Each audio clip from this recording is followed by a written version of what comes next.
Hey there, Scott here. Welcome to Saws on Skates.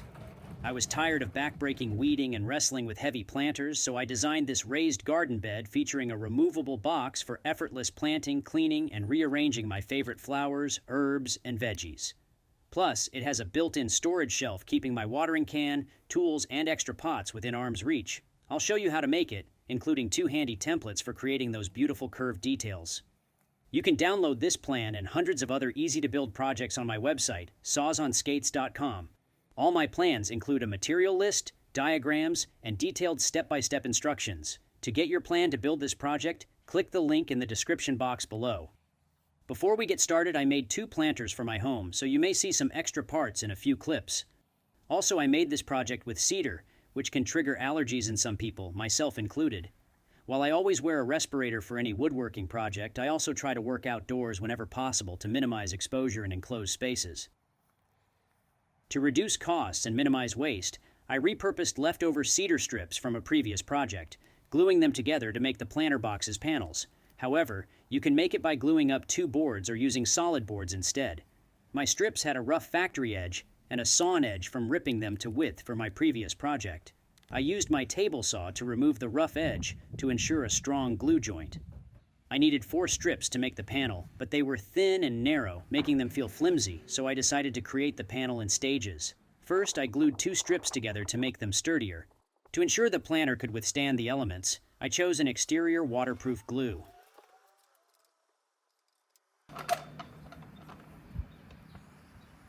Next, I joined the pairs to form the final panel when the glue was dry. To create a strong joint and distribute pressure evenly, I placed the clamps on the panel, alternating them from top to bottom. The cedar picket surfaces are rough, but I wanted a clean look for my project, so I used my thickness planer to smooth the panels. If you don't have one, you can leave them rough or use a random orbital sander instead, but it will be more time-consuming.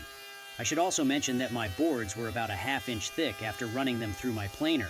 However, I understand that not everyone has a planer, so I based the project on 5/8" store-bought cedar pickets, meaning if you don't have one, you can build the project as listed in the plan. If you plane your material so that it's thinner, I recommend decreasing the base's length and width to ensure the planter box sits on it properly. I made mine a 1/4 inch smaller in each direction. Once the panels were smoothed, I used my table saw to rip them to width.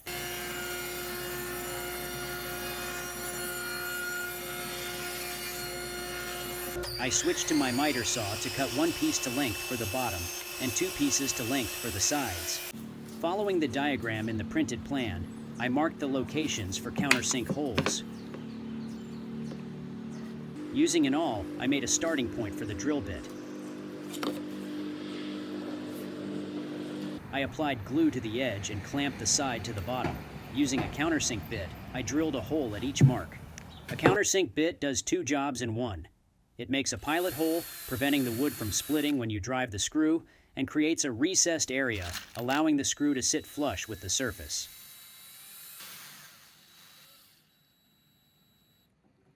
To get an exact fit for the sides, I measured the assembly. I used my miter saw to cut 2 side pieces to length. Following the diagram in the printed plan, I marked the location for countersink holes and made a starting point for the drill using an awl.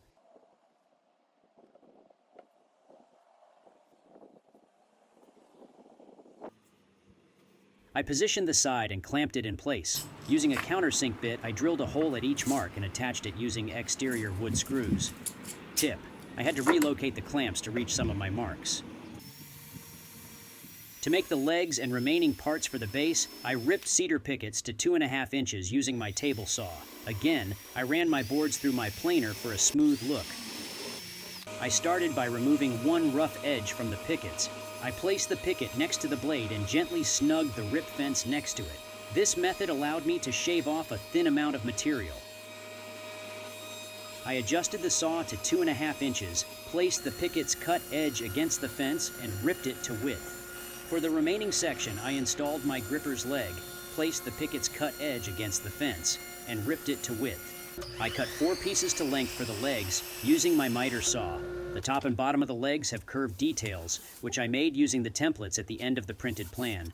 For easier and more accurate tracing, I prepared the templates by attaching them to a manila folder using spray adhesive.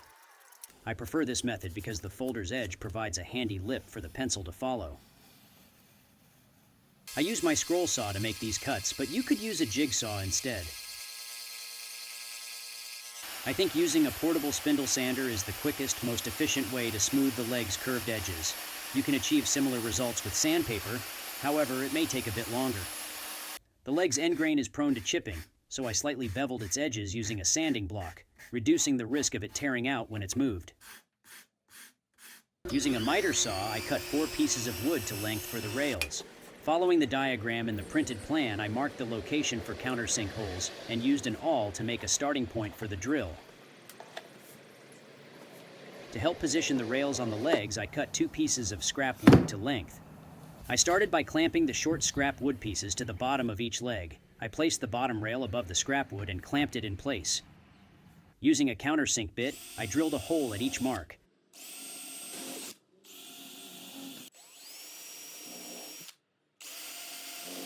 I attached the rail to the leg using exterior wood screws.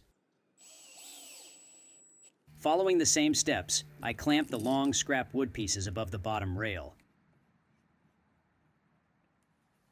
I placed the top rail above the scrap wood and clamped it in place. I drilled countersink holes and attached it with exterior wood screws.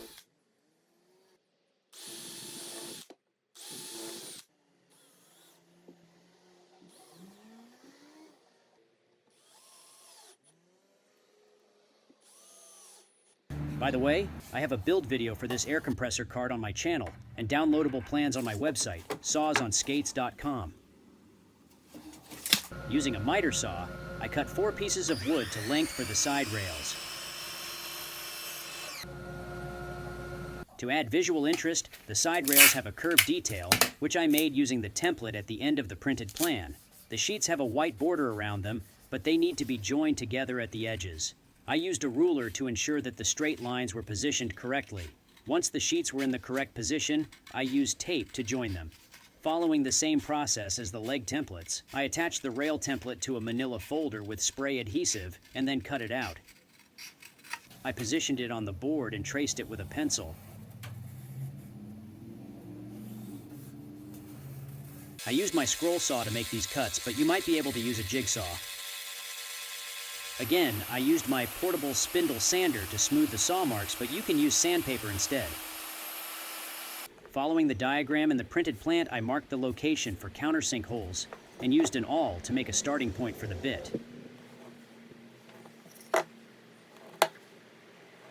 To help position the rails, I cut 2 pieces of scrap wood to length and clamped them between the leg assemblies. I positioned the side rail so that its top was flush with the long rails and it extended beyond each leg. I drilled countersink holes at each mark and attached it using exterior wood screws.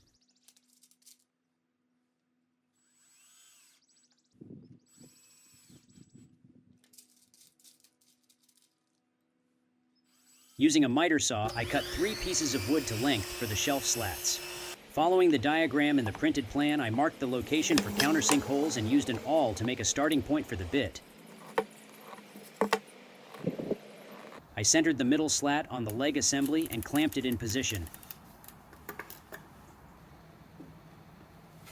Using a countersink bit, I drilled a hole at each mark and attached it using exterior wood screws. This stunning and functional raised planter will take the hassle out of my gardening chores. No more backaches or messy weeding for me, and the built-in storage shelf is a dream, keeping all my essentials close at hand. To get your copy of this plan, visit my site sawsonskates.com using the link in the description box below. And if you enjoyed this video, please give it the thumbs up. It's one of the best ways to support my building plans.